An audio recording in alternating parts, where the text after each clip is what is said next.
전 세계 조선 시장의 절반 이상을 장악하며 기세를 떨치던 거대한 국가, 중국이 예상치 못한 위기를 맞이했습니다. 단 몇 년 만에 12개의 초대형 조선소가 동시에 가동을 멈추고 현장의 기계 소리는 정막으로 바뀌었습니다. 우리나라 1년 국방 예산보다 훨씬 큰 금액인 67조 원이라는 천문학적인 자본이 한순간에 허공으로 증발했습니다. 세계 시장 점유율 59%를 자랑하던 이 거대한 산업 제국이 왜 하루아침에 처참하게 무너져 내린 것일까요? 이 모든 파국의 시작은 놀랍게도 기술자가 손에 쥔 손가락만한 작은 용접봉 하나에서부터 비롯되었습니다. 숫자는 화려한 성공을 말하고 있었지만 실제 현장인 장수성과 저장성에서는 이미 불길한 파열음이 들려오고 있었습니다. 웅장하게 서 있던 크레인들은 붉은 녹이 슬기 시작했고 노동자들이 쓰던 수만 개의 헬멧은 창고에 쌓였습니다. 약 18만 명에 달하는 숙련 노동자들이 일터를 잃었으며 이는 대도시 인구의 상당 부분이 실직한 셈입니다. 건조 중이던 수많은 선박의 계약이 연쇄적으로 취소되면서 기업들은 감당할 수 없는 거대한 자금난에 봉착하게 되었습니다. 이것은 단순한 경기 침체가 아니라 기초 체력 없이 덩치만 키워온 산업 구조가 뿌리째 흔들린 붕괴였습니다. 2000년대 중반부터 중국은 정부의 전폭적인 지원을 바탕으로 조선소 숫자를 무섭게 늘리며 외형적인 성장을 지속했습니다. 2010년대 초반에는 전 세계 선박 주문량의 절반 이상을 휩쓸며 겉보기에는 완벽한 성공 가도를 달리는 듯했습니다. 하지만 그 눈부신 성장 이면에는 고부가 가치 기술력이 결여된 저가 수주 위주의 치명적인 약점이 숨어 있었습니다. 중국이 주로 만들었던 배들은 구조가 비교적 단순한 벌크선이나 컨테이너선처럼 기술 장벽이 낮은 선종들이 주를 이루었습니다. 벌크선은 철광석이나 석탄 같은 원자재를 대량으로 운송하며 컨테이너선은 우리가 흔히 보는 상자들을 나르는 배입니다. 이런 배들은 누구나 만들 수 있기에 가격 경쟁이 매우 치열하고 조선소가 실제로 손에 쥐는 이익은 적습니다. 중국은 기술이 집약되어 비싸게 팔 수 있는 고부가 가치 선박 시장에 제대로 진입하지 못한 채 덩치만 키웠습니다. 그 고부가 가치 선박의 정점이자 기술력의 척도로 불리는 배가 바로 영하 163도의 냉기를 견디는 LNG 운반선입니다. 천연가스를 극저온으로 냉각해 액체로 나르는 이 배는 일반 화물선과는 차원이 다른 정밀한 첨단 기술을 요구합니다. 중국은 이 시장에 야심차게 도전장을 내밀었지만 실제 건조 과정에서 기술적 한계가 여실히 드러나고 말았습니다. 수조 원의 가치를 지닌 거대한 배를 기술력이 검증되지 않은 중국에 맡길 수 없다는 선주들의 불안감이 확산되었습니다. 결국 계약 취소가 도미노처럼 이어졌고 위약금 폭탄을 맞은 조선소들은 심각한 자금난에 빠져 하나둘 문을 닫았습니다. 59%라는 화려한 시장 점유율 뒤에 감춰져 있던 중국 조선업의 초라한 민낯이 전 세계에 드러나는 순간이었습니다. 여기서 한 가지 의문이 생깁니다. 압도적인 세계 1등이었던 중국이 왜 이토록 허망하게 무너져 내린 것일까요? 그 해답은 점유율이라는 숫자가 결코 보여주지 않는 기술의 질적 차이와 수익 구조의 불균형에 숨어 있었습니다. 통상적으로 점유율은 배의 대수나 무게를 기준으로 계산하지만 모든 배가 동일한 경제적 가치를 가지는 것은 아닙니다. 1,000억 원짜리 일반 벌크선 10척을 만드는 것보다 3,000억 원이 넘는 고난도 LNG선 한 척을 만드는 것이 더 이득입니다. 하지만 중국은 당장의 숫자를 늘리기 위해 만들기 쉬운 배를 대량으로 찍어내는 박리담회식의 전략을 선택했습니다. 정부 보조금을 등에 업고 시장 가격을 파격적으로 낮춰 수주를 따냈으며 이는 단기적으로 세계 1위 타이틀을 안겨주었습니다. 그러나 이러한 저가 수주 전략은 보조금이 끊기거나 원자재 가격이 상승하면 곧바로 막대한 적자로 돌아오는 구조였습니다. 무엇보다 쉬운 배만 반복해서 만들다 보니 정작 미래 시장을 주도할 핵심적인 고도의 기술 축적, 기회를 놓쳐버렸습니다. 반면에 한국은 눈앞의 점유율 경쟁에 연연하지 않고 고부가 가치 선박과 해양 플랜트라는 어려운 길에 집중했습니다. LNG선과 초대형 컨테이너선, 그리고 바다 위에서 자원을 채굴하는 해양 플랜트는 엄청난 기술 장벽을 가진 분야입니다.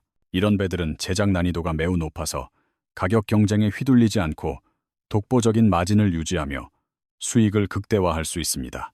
특히 LNG 운반선 시장에서 한국의 점유율은 한때 87%까지 치솟으며 독점적인 지위를 확고히 다졌습니다. 전 세계 주요 에너지 수출국들이 한국 조선소를 찾는 이유는 독보적인 기술력과 철저한 품질, 그리고 정확한 납기 능력 때문입니다.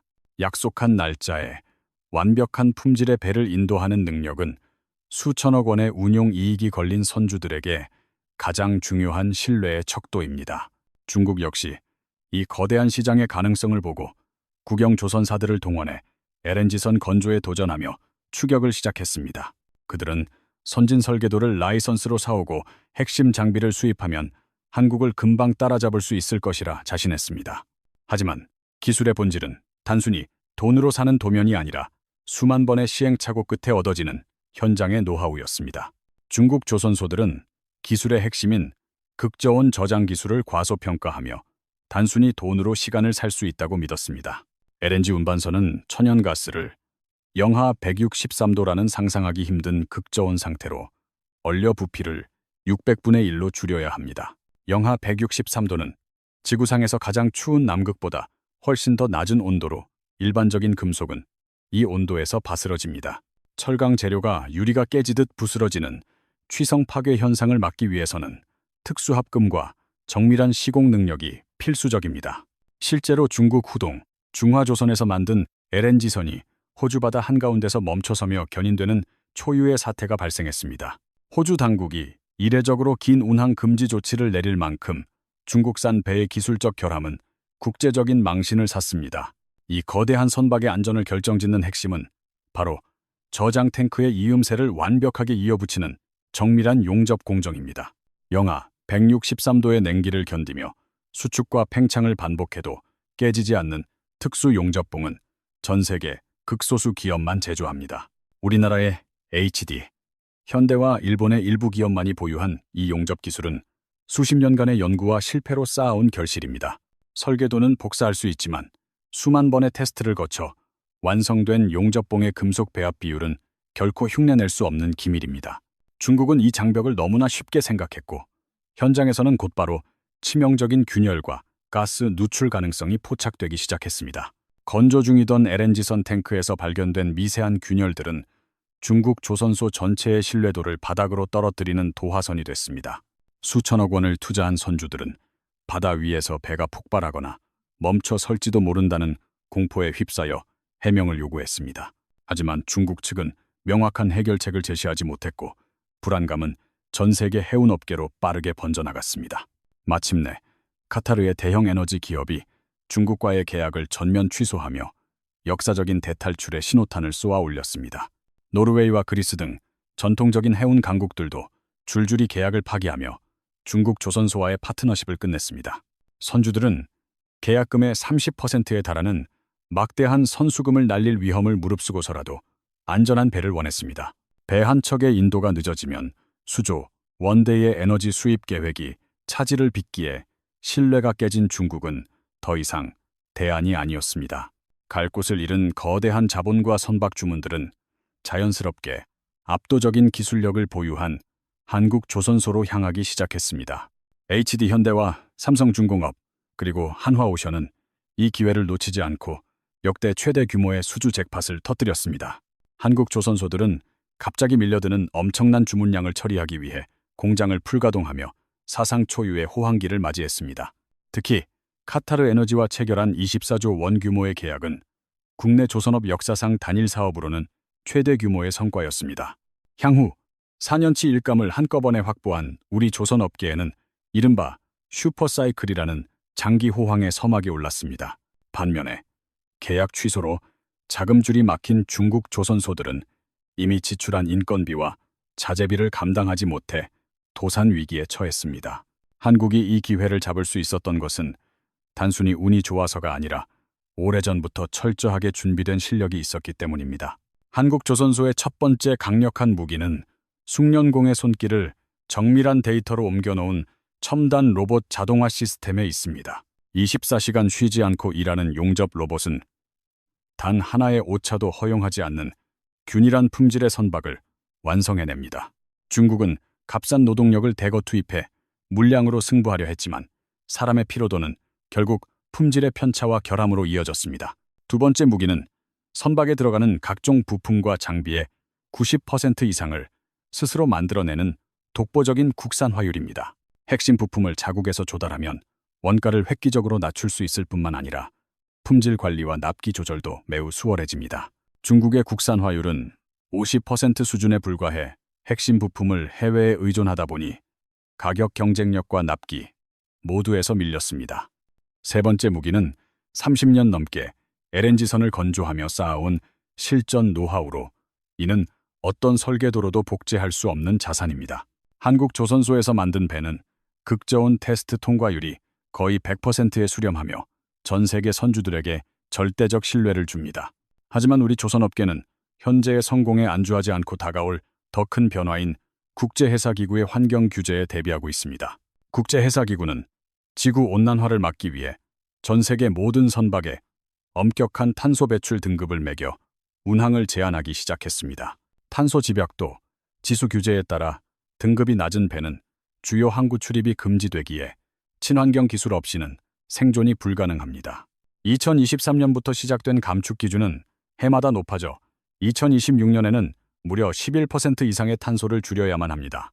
설상가상으로 2027년부터는 선박 탄소세까지 부과될 예정이어서 오염물질을 뿜어내는 낡은 배들은 퇴출당할 처지입니다.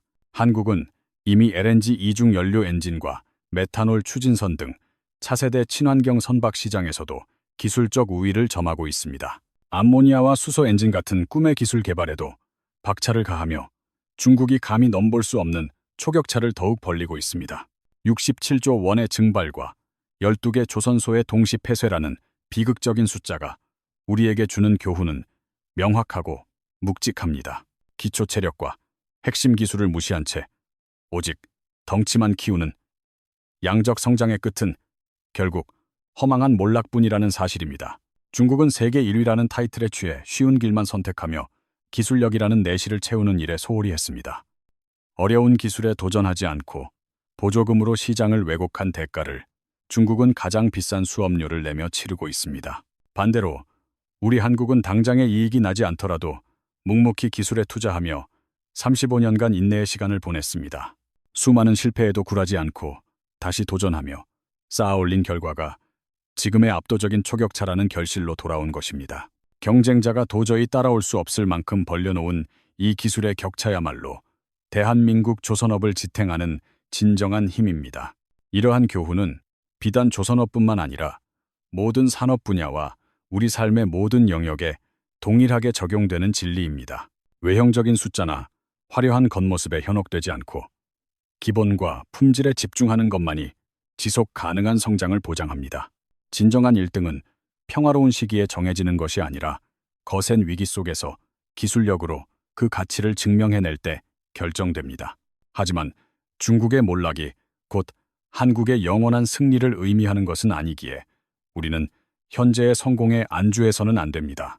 기술은 멈추는 순간 뒤처지기 마련이며 중국은 언제든 다시 일어서기 위해 맹렬한 기세로 우리를 뒤쫓을 것입니다. 친환경 선박과 지능형 자율 운항 기술 등 미래 시장을 선점하기 위한 경쟁은 이미 소리 없는 전쟁터가 되었습니다. 지금의 우위를 유지하기 위해서는 끊임없는 연구 개발과 과감한 혁신을 통해 경쟁자들과의 거리를 더 벌려야 합니다. 오늘 살펴본 중국 조선업의 사례는 기본기 없는 성장이 얼마나 위험한지 보여주는 산업계의 살아있는 교과서와 같습니다. 한국 조선업이 거센 파도를 넘어 전 세계 바다를 평정하는 그날까지 우리의 기술 혁신은 멈추지 않고 계속될 것입니다. 다음 영상에서는 중국이 과연 이 위기를 딛고 재기할 수 있을지, 그리고 우리를 위협할 새로운 경쟁국은 어디인지 분석하겠습니다. 대한민국 조선업의 초격차가 앞으로도 계속 유지될 수 있을지에 대한 여러분의 소중한 의견을 댓글로 자유롭게 남겨주세요.